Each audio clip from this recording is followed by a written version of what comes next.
All right, well, Target shares are surging after beating earnings and revenue expectations. The retail giant posting earnings per share of $1.53 on revenue of $22.98 billion. Yahoo Finance's Brian Sozzi is at Target's Investor Day in New York City with CEO Brian Cornell. Sozzi, take it from here. Thanks so much, Zach. Yeah, Brian Cornell, thanks for joining us. Nice to be here. Yeah, so, I don't know, whole day of this. You getting tired at all? I'm doing great. Take us through the, you've laid out a lot of strokes here, a lot of same-day delivery efforts, remodeling stores. What has the feedback been from the investment community? Well, Brian, I think we've received really positive feedback today. You know, it was 2 years ago in this very spot, we talked about our plans for the future and talked about investing $7 billion to transform the company. And I think today we've shown the investor community just how far we've come. Our remodel stores producing great results. We've opened up, obviously, dozens of new small formats across the country in urban centers and on college campuses. They're producing great results. Our own brand performance, I think, speaks for itself. And we've made major investments in fulfillment, making it much easier to shop at Target. And what I talked about today, making Target America's easiest place to shop. So those investments, along with the investments in our team, are really paying off. I was at that event 2 years ago. I don't know where time goes. There. Yeah, it was a tough day. Do you feel as though Wall Street is understanding what you're trying to do? I think they do today. I think when you post a fourth quarter like we just did, where our comps were up 5.3%, where our stores grew at almost 3%, our digital business up over 30%, the full year, the best we've delivered in over a decade. We're picking up market share in all of our major categories. I think those kind of proof points get people's attention. You know, you've outlined some very interesting guidance for 2019, high single digit EPS growth. How can you drive even faster growth? Well, when we talked about guidance today, we started with the top line and said, you know, over the next few years, our investors should expect low single-digit comps. That's going to generate mid-single-digit operating income and high single-digit EPS. We're going to generate a lot of free cash flow and a return on invested capital in the mid-teens. So the entire algorithm really delivers solid results, and we think that's durable and sustainable for years to come. So obviously, we've got to go out now and execute against that plan, but we've got a lot of confidence coming out of 2018 that 2019 will be even a better year.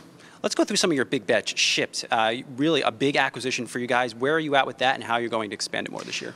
Well, we acquired it back in December of 2017. At that point, it was largely a Southeast business. We've now scaled it nationally. And over the next couple of years, we'll just continue to build awareness and usage. Last year, we started talking about Drive Up for the first time. You know, we took 50 stores that we were testing in Minneapolis and said, all right, this is getting great feedback from the guests. Let's move it into 1,000 locations. Last year, it produced great results for us, and our guests gave us the highest Net Promoter Scores of any service we offer. 5 years ago, Brian, we were talking about order online, pick up in store. It was just a pipe dream. Correct, it was just a pipe dream. We were saying, you know, what if? Now we offer it across the country, and our guests more and more enjoy the convenience, the ease, and the service that provides. So we're going to continue to build out the awareness around these great fulfillment options we've built, make sure our guests incorporate those into their lifestyle. And we're going to make sure we continue to provide great service any way you shop Target. What about the lingerie and the toy business? I know you're really trying to capture a lot of market share in that business. L Brands is struggling, Victoria's Secrets, what are you doing there? And then Toys R Us obviously is no longer in business. Well, it was one of the white spaces that we looked at where we knew we had significant share upside. So we were very excited about the recent rollout and the reinvention of both our sleepwear and intimates business. We think it'll build off of the momentum we have with other own brands, where as we've entered the space, you know, the guests has applauded the quality, the style, the value we offer, and we'll do the same thing in those two important spaces. Before I let you go, the $15 an hour minimum wage, I believe you reiterated that will be happen in 2020. Yes, we did. What does that do for a business like Target? Is there a profit impact from raising the wages? Well, I think it starts, Brian, by making us an employer of choice. And when we talked about that, again, 2 years ago, we said we want to make sure we're investing in our team.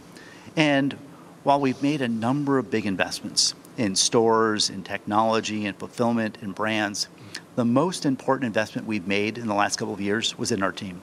And I believe now we're an employer of choice. We're a very attractive neighbor in the communities we serve, and we're attracting and retaining great talent. So that investment in the team underscores everything we've done. One of the presentations, one of the slides, you showed a improved grocery section. Do you worry about Amazon getting into groceries? Does that keep you up at night? I worry about a lot of things. I haven't spent a lot of time thinking about that one. And it's a challenging space. There's lots of competitors, but I think we've got a good plan for grocery. I think we're going to make some very good strides in food and beverage. So I worry about lots of things right now. That's probably not on the top of the list. And you grew up in the grocery business. I believe you started at Safeway. It is hard to start a grocery business from scratch. It's a challenging space, but we've made a lot of strides, and we're committed to making sure as time goes on, we continue to grow share in the space. Well, Brian Cornell, thank you for joining us. Great to be here. Good luck in the year ahead. Thank you. Back to you, Zach. All right, thanks so much, Sozzi. Appreciate it. Guys, what do you make of that there? We heard that he's not afraid of Amazon getting into grocery, also focusing on toys and lingerie as well, as we well knew.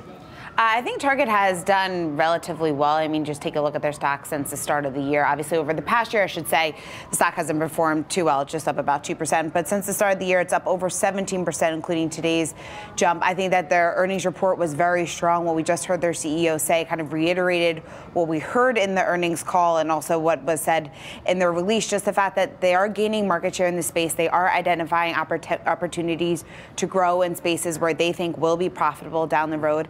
And they're doing all they can to beef up against big rivals like Amazon. I mean, their digital sales business, that was a huge standout in this earnings report. It jumped more than 25% in 2018 for the 5th year in a row of more than 25% gain. So I think if Target continues to grow at that type of scale, they, of course, then, I mean, Amazon's going to start worrying about Target. Yeah, I mean, the strong digital play there, and also their same-store sales up 5.3%, so that's also a sign for optimism there. But what do you think about Target as it faces more competition?